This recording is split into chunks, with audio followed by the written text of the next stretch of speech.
Ya, menurut saya Pusditrusalud itu harus pertama anggarannya diperbesar dan kemudian peralatan mereka harus lebih canggih karena nggak ada pilihan lain.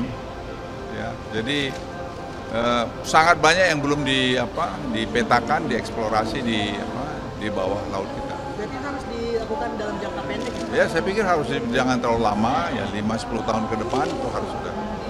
Ya. 19% itu sejak kapan? Itu jauh juga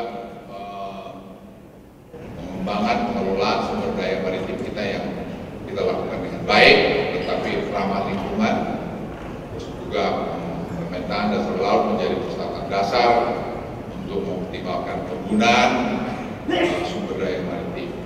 Juga mengingat Indonesia negara maritim terbesar di dunia, Indonesia harus bisa menjadi leader. Sekali lagi juga kita jangan jadi banana republic di junjung tinggi. Nggak usah, we are a great country, we have to be proud. Saya selalu bilang untuk Indonesia, nggak bisa. Kita itu bukan negara yang bisa dilecehkan oleh siapapun.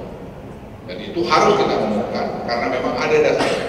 Nah, untuk tahu itu kita harus belajarin bahwa kita ini punya semua.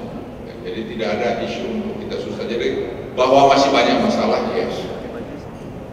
Perkembangan teknologi mempercepat pemetaan dasar laut, ini juga saya kira sangat penting untuk kita lakukan dan kemudian untuk menyusun peta ini. Bapak Ibu sekalian, sebelum saya tutup,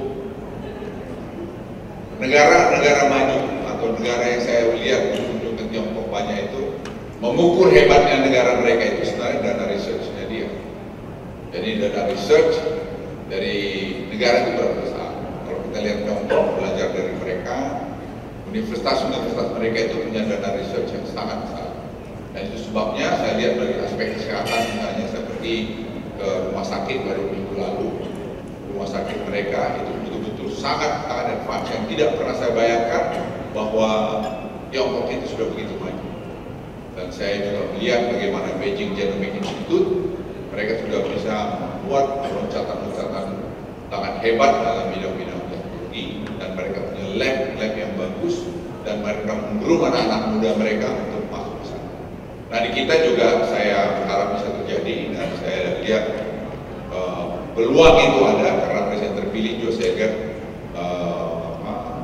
punya perhatian dalam hal semacam ini, dan saya harap Pusditrusalud mungkin lagi mencari titik-titik yang lebih tajam lagi daripada apa yang tadi saya sampaikan. Dan terima kasih pada karya Pusditrusalud selama ini, dan saya pikir Pusditrusalud ini tadi saya juga bilang Pak Kasal, hak lembaga yang harus diperkuat lagi perannya karena tidak hanya seperti sekarang ini aja, mungkin saya masih terpikir bagaimana untuk memperkuat Pusditrusalud ini.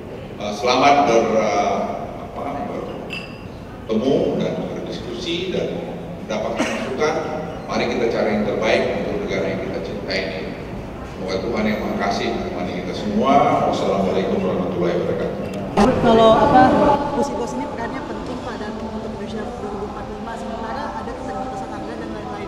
Bagaimana penguatan Pusditrusalud yang sebenarnya harus dilakukan dengan segera?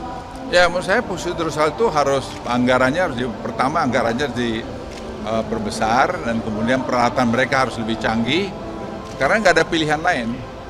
Ya, jadi sangat banyak yang belum dipetakan, dieksplorasi di bawah laut kita. Berarti harus dilakukan dalam jangka pendek? Ya, saya pikir jangan terlalu lama, ya 5-10 tahun ke depan itu harus sudah. Ya. 19% itu sejak kapan? Itu jauh juga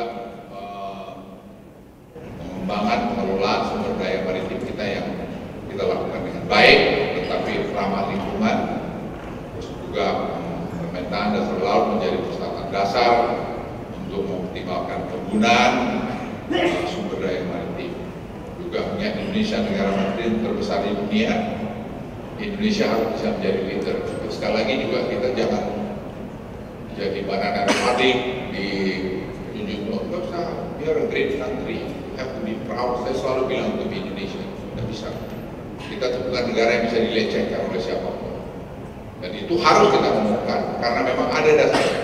Nah, untuk tahu itu kita harus belajarin bahwa kita ini punya semua.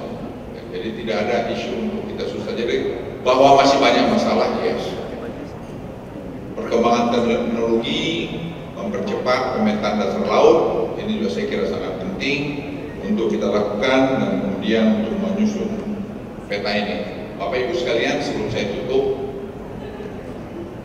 negara-negara maju atau negara yang saya lihat menunjukkan Tiongkok banyak itu mengukur hebatnya negara mereka itu sebenarnya dana research-nya dia. Jadi dana research dari negara itu berbesar. Kalau kita lihat Tiongkok, belajar dari mereka, universitas-universitas mereka itu punya dana research yang sangat besar. Dan itu sebabnya saya lihat dari aspek kesehatan, misalnya saya pergi ke rumah sakit baru minggu lalu, rumah sakit mereka itu betul-betul sangat advance yang tidak pernah saya bayangkan bahwa Tiongkok itu sudah begitu maju. Dan saya juga melihat bagaimana Beijing Genomic Institute, mereka sudah bisa membuat loncatan-loncatan sangat hebat dalam bidang-bidang teknologi, dan mereka punya lab yang bagus, dan mereka menggroom anak-anak muda mereka untuk masuk ke sana. Nah, di kita juga saya harap bisa terjadi, dan saya lihat peluang itu ada karena presiden terpilih Joe Seger punya perhatian dalam hal semacam ini, dan saya harap Hidrosal mungkin lagi mencari titik-titik yang lebih tajam lagi daripada apa yang tadi saya sampaikan. Dan terima kasih pada karya Hidrosal selama ini, dan saya pikir Hidrosal ini tadi saya juga bilang Pak Kasal, hak lembaga yang harus diperkuat lagi perannya, karena tidak hanya seperti sekarang ini aja, mungkin saya masih terpikir bagaimana untuk memperkuat Hidrosal ini. Selamat bertemu dan berdiskusi dan mendapatkan masukan. Mari kita cari yang terbaik untuk negara yang kita cintai ini. Semoga Tuhan yang Maha Kasih menemani kita semua. Wassalamualaikum warahmatullahi wabarakatuh.